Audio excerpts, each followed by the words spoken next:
বোরো ধানের বাম্পার ফলন হয়েছে উপকূলীয় জেলা ঝালকাঠিতে। কম্বাইন্ড হারভেস্টার মেশিন দিয়ে ধান কাটায় খরচ কম লাগছে কৃষকদের।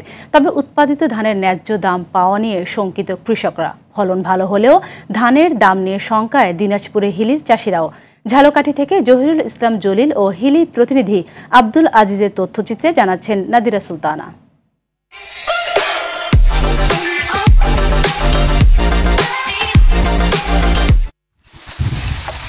ঝালকাঠিতে ধান কেটে ঘরে তুলতে ব্যস্ত সময় পার করছেন কৃষক কৃষানীরা। কম্বাইন্ড হারভেস্টার মেশিন ব্যবহারের মাধ্যমে একই সঙ্গে ধান কাটা ও মাড়াই করছেন তারা। এতে সময় ও শ্রমিক খরচ কম লাগছে।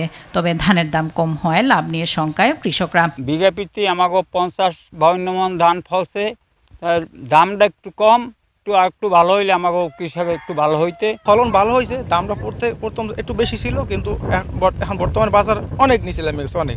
চলতি মৌসুমে ঝালকাঠিতে 13,750 হেক্টর জমিতে বোরো ধানের আবাদ হয়েছে। উৎপাদন লক্ষ্যমাত্রা ধরা হয়েছে 89,375 মেট্রিক টন। এবারে যা হয়েছিল হেয়ার সিনে এবছর ধান ফান ভালো হয়েছে। বন্যার আগে ধান কাটিয়ে উঠাতে পারছি ঘরে, এটাই আমাদের ভাগ্য ভালো। আর বাজারের দামটা একটু কমে গেছে। খুবই আমাদের সাশ্রয় হয়েছে, খুবই ভালো হয়েছে। আমাদের লোকজনও বেশি লাগতে আছে না, খুবই ভালো হয়েছে আমাদের। দিনাজপুরের হিলিতে ইতিমধ্যে শুরু হয়েছে বোরো ধান কাটা ও মাড়াই কাজ। কৃষকরা বলছেন গেল বছরের তুলনায় এবার ফলন ভালো হয়েছে, তবে আশানুরূপ দাম পাচ্ছেন না তারা। উৎপাদন খরচ বেশি হওয়ায় লাভ নিয়ে শঙ্কায় চাষিরা।